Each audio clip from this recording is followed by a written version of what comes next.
दोस्तों, मेरा चैनल इस वक्त शदीद डाउनफॉल में चल रहा है, तो प्लीज़ सपोर्ट करें।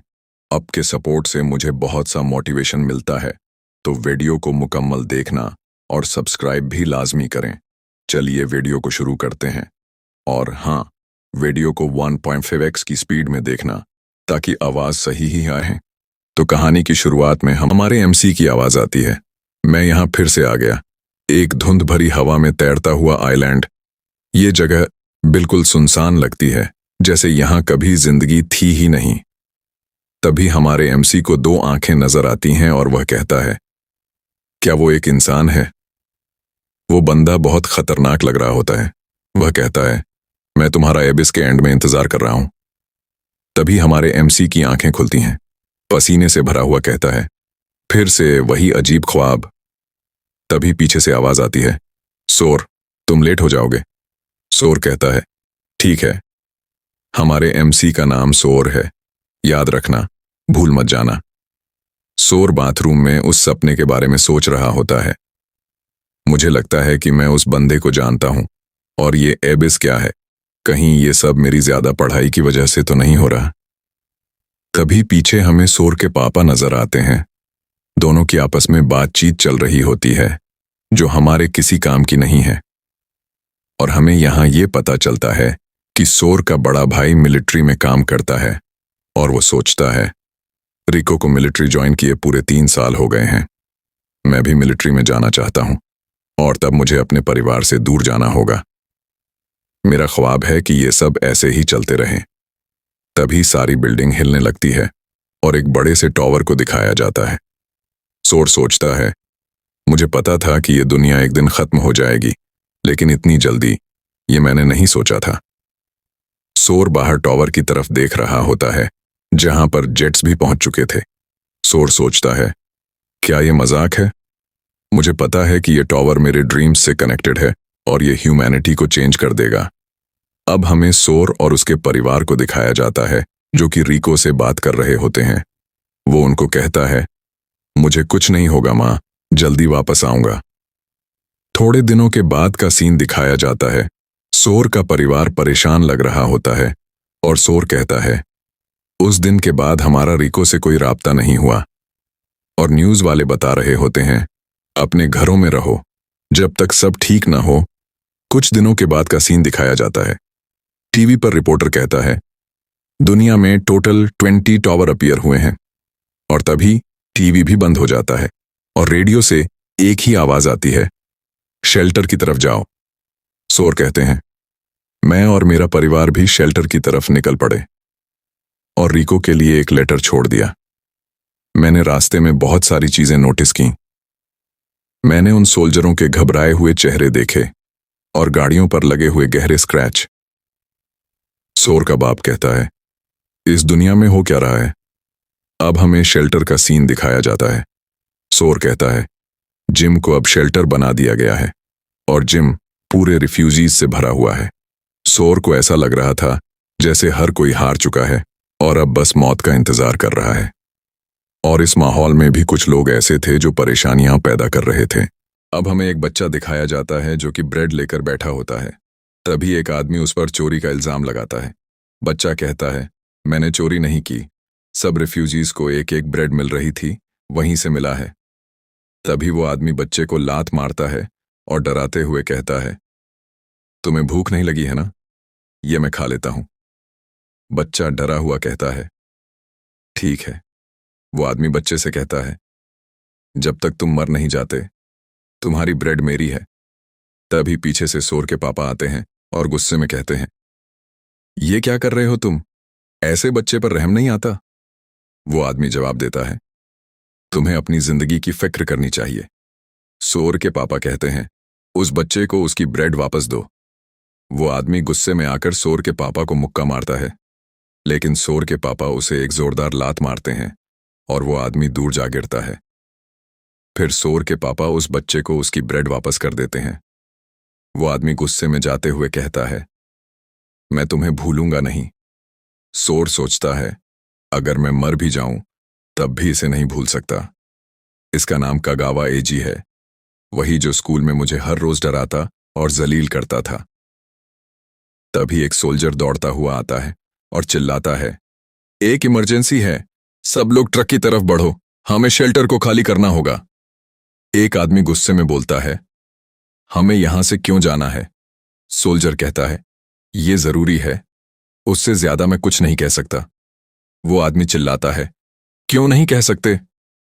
तभी दरवाजे पर पीटने की आवाज आती है। सोल्जर डरी हुई आवाज में कहता है, वो आ रहे हैं, सब लोग भागो। सोर सोचता है, दरवाजे के पीछे कौन है? जो भी है, मुझे बहुत बुरी फीलिंग आ रही है। सोल्जर दरवाजे के आगे खड़ा हो जाता है, लेकिन वो मॉन्स्टर्स होते हैं और दरवाजा तोड़कर अंदर आ जाते हैं। सब लोग बहुत परेशान हो जाते हैं और ट्रक की तरफ भागने लगते हैं। सोर के मम्मी पापा आगे होते हैं, लेकिन सोर पीछे रह जाता है। किसी तरह वो भी ट्रक तक पहुंचता है, लेकिन ट्रक पहले ही फुल हो चुका होता है। लोग कह रहे होते हैं, ऐसे छोड़ो, पहले ही जगह नहीं है। सोर अपने पेरेंट्स से कहता है, आप दोनों जाइए, मैं किसी और ट्रक से आ जाऊंगा। बाकी ट्रक भी पहले से ही फुल होते हैं, लेकिन आखिर में एक ट्रक खाली मिलता है। जैसे ही सोर उस ट्रक में चढ़ने लगता है, एक हाथ उसकी मदद के लिए बढ़ता है, लेकिन जब चेहरा दिखता है, वो और कोई नहीं, उसका दुश्मन एजी होता है। सोर सोचता है, इसे भी अभी सामने आना था। एजी कहता है, तुम्हें अपने बाप की जगह मरना होगा, और उसका हाथ छोड़ देता है। सोर नीचे गिरते हुए सोचता है, मैं मरना नहीं चाहता, कोई मेरी मदद करो। तभी हमें वहां वही शख्स दिखाई देता है जो सोर के ड्रीम में था। वह आदमी फिर से वही लाइन कहता है, मैं तुम्हारा एबिस के अंत में इंतजार कर रहा हूं। तभी अचानक सोर किसी और जगह टेलीपोर्ट हो जाता है और कहता है, क्या ये सिर्फ मेरा सपना था? तभी एक कुल्हाड़ी सोर के पास आकर लगती है। सोर डर जाता है, यह हमला एक गॉब्लिन ने किया था। सोर सोचता है, ये मॉन्स्टर्स कहां से आ गए? मॉम और डैड कहां हैं? क्या मैं मर गया? और क्या ये नर्क है? तभी वो मॉन्स्टर अपनी कुल्हाड़ी सोर की तरफ फेंकता है और सोर के चेहरे पर एक कट लग जाता है। सोर सोचता है, ये सब क्या हो रहा है? पहले तो वो टॉवर धरती पर आया, फिर एजी ने मुझे ट्रक से गिरा दिया, फिर वो मिस्टीरियस आदमी, और अब ये मॉन्स्टर। तभी वो गॉब्लिन सोर पर हमला करता है, लेकिन अब सोर बहुत भाग चुका था, थक चुका था। उसे इतना गुस्सा आता है कि वह एक पत्थर उठाकर गॉब्लिन के सीने पर दे मारता है।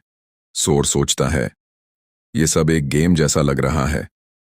तभी गॉब्लिन की बॉडी में से एक काला पत्थर निकलता है और सोर के शरीर में समा जाता है। सोर कहता है, मुझे कुछ समझ नहीं आ रहा, लेकिन मेरे सारे जख्म भर गए हैं और ऐसा लग रहा है कि मेरी ताकत भी बढ़ गई है। क्या मैं और मॉन्स्टर्स को मारकर अपनी ताकत बढ़ा सकता हूं, जैसे गेम में होता है? मुझे और मॉन्स्टर्स को खोजना होगा। सोर पूरे द्वीप में खोज करता है, लेकिन उसे कोई मॉन्स्टर नहीं मिलता।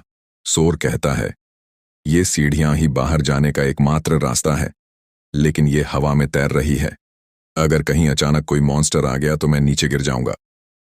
लेकिन फिर भी हिम्मत जुटाकर नीचे उतरता है। कुछ नीचे जाने के बाद उसे एक गुफा मिलती है। सोर धीरे धीरे अंदर जाता है।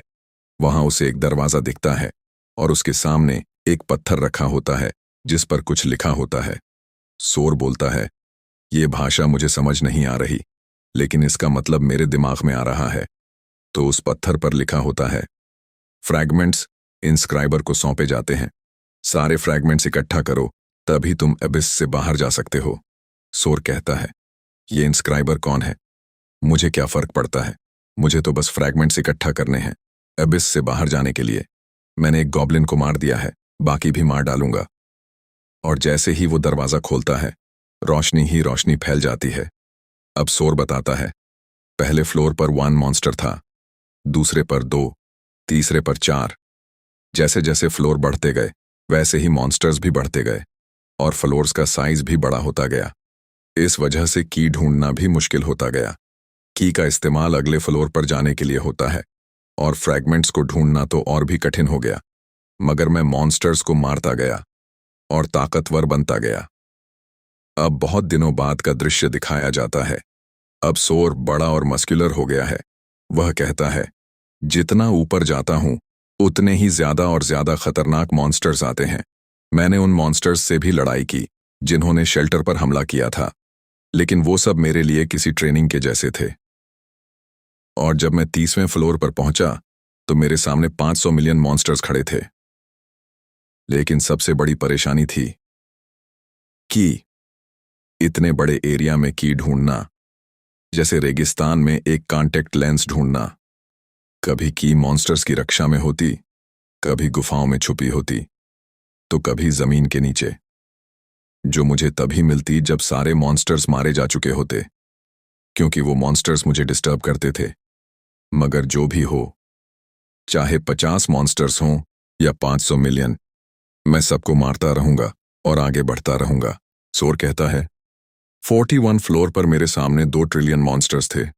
अब हमें दिखाया जाता है कि मॉन्स्टर्स सोर पर हमला करते हैं, लेकिन सोर के चेहरे पर डर नहीं, खुशी होती है। वह सारे मॉन्स्टर्स को बेरहमी से मार देता है। अब सोर को दिखाया जाता है जो एक पत्थर पर कितने मॉन्स्टर्स मारे, ये गिन रहा होता है। वह कहता है, कितने दिन हो गए मुझे यहां आए हुए, लेकिन अब ये जरूरी नहीं। तभी पीछे से मॉन्स्टर्स फिर से सोर पर हमला कर देते हैं। सोर कहता है, अब सिर्फ यही यहां मौजूद हैं, इन मॉन्स्टर्स का मुझ पर हमला करना और मेरा इन मॉन्स्टर्स को मारना। सोर उन मॉन्स्टर्स को बुरी तरह से मारता है। वह कहता है, अब कितने मॉन्स्टर्स मारे, मुझे इसे पत्थर पर तराशना होगा। सोर उसे कार्व कर रहा होता है, लेकिन तभी एक विशाल सेंटीपीड उस बड़े पत्थर को तोड़ देता है। सोर कहता है, क्या तुम ही अगली फ्लोर की हो? वो मॉन्स्टर सोर पर हमला करता है, लेकिन सोर तेजी से हवा में कूद जाता है। वह चिल्लाता है, जो ये मॉन्स्टर्स सोचते हैं कि वो मुझसे ताकतवर हैं, नहीं, वो मेरे सामने कुछ भी नहीं है। सोर अपने हाथ में एनर्जी इकट्ठा करता है और एक जोरदार पंच मारता है, और मॉन्स्टर एक ही पंच में ढेर हो जाता है। सोर गुस्से में चिल्लाता है, 42वें फ्लोर की कहाँ है? बाहर निकलो, मैं यहां फंस गया हूं। हमें नैरेटर की आवाज होती है कि अर्थ पर ग्लोबली टावर्स जाहिर होने लगे। ह्यूमैनिटी को संभलने का मौका नहीं मिला और मॉन्स्टर्स ने कंट्रीज पर हमला शुरू कर दिया। ज्यादातर ह्यूमैनिटी मॉन्स्टर्स के हाथों खत्म हो गई और उस दिन को जजमेंट डे कहा जाने लगा। जो लोग जजमेंट डे के दिन बच गए, वो अवेकन होने लगे और उनके सामने सिस्टम विंडो खुलने लगी। सिस्टम ने उन्हें बेहिसाब ताकत दी, जिसकी बदौलत इंसानों ने मॉन्स्टर्स के खिलाफ लड़ना शुरू कर दिया और हर चीज को दोबारा से रीबिल्ड करने लगे। जो लोग अवेकन हुए, उन्होंने अपनी अपनी गिल्ड्स बनाना शुरू की। अब हम सूरा को देखते हैं जो एक मॉन्स्टर के पीछे भाग रहा होता है, लेकिन अचानक कुछ चेन्स इस मॉन्स्टर को जकड़ लेती हैं। सूरा को कुछ समझ नहीं आता, लेकिन फिर इस चीज से आवाज आती है कि उस लड़की को एडवांस्ड समनिंग स्क्रोल इस्तेमाल न करने देना। सूरा सोचता है कि क्या ये इंसान की आवाज थी, फिर वो चेन्स इस मॉन्स्टर को ऊपर खींचने लगती हैं। सूरा सोचता है कि क्या ये एग्जिट है। बगैर वक्त जाये किए वो जंप मारता है और इस समनिंग स्पेल में घुस जाता है। लेकिन फिर सिस्टम की आवाज आती है कि एक वक्त में 2 मॉन्स्टर्स समन नहीं हो सकते।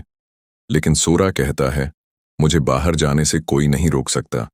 अब हम अर्थ का सीन देखते हैं, जहां एक लड़की भाग रही होती है, जैसे कोई उसका पीछा कर रहा हो। इस लड़की का नाम सोनोस्की है, जो लेवल 19 पर होती है। सोनोस्की सोचती है कि मुझे उनसे अपना पीछा छुड़वाना होगा, लेकिन अचानक उसका पांव जड़ में फंस जाता है और वो नीचे गिर जाती है। एक लड़की की आवाज आती है, कितना परेशान कर दिया। और एक हट्टा-कट्टा आदमी कहता है, तुम अब ये स्क्रोल हमारे हवाले कर दो। लेवल 60 का स्क्रोल तुम जैसे न्यूबी के लिए सही नहीं। एक दूसरा बंदा कहता है, स्क्रोल हमारे हवाले कर दो, वरना तुम्हारे लिए अंजाम अच्छा नहीं होगा। लड़की कहती है, खून खराबा मत करना। सोनोस्की कहती है, हंटर्स का एक दूसरे को मारना रूल्स के खिलाफ है। तब वो बंदा अपनी सोर्ड सोनोस्की के सामने रख के कहता है, यहां रूल्स मेरे चलते हैं, चुपचाप बगैर हड्डियां तड़वाए स्क्रोल हमें दे दो। लेकिन अब सोनोस्की बहुत थक चुकी होती है। वो कहती है, तुम्हें मुझे इतना जलील नहीं करना चाहिए था। वो लड़की चीख कर कहती है, ये समोनिंग स्क्रोल इस्तेमाल करने जा रही है, उसे रोको। वो बंदा अपनी सोर्ड से सोनोस्की पर हमला करता है, लेकिन सोनोस्की वहां से टेलीपोर्ट हो जाती है और वार खाली जाता है। सोनोस्की कहती है, अगर मैं मरी तो तुम्हें भी साथ लेकर मरूंगी।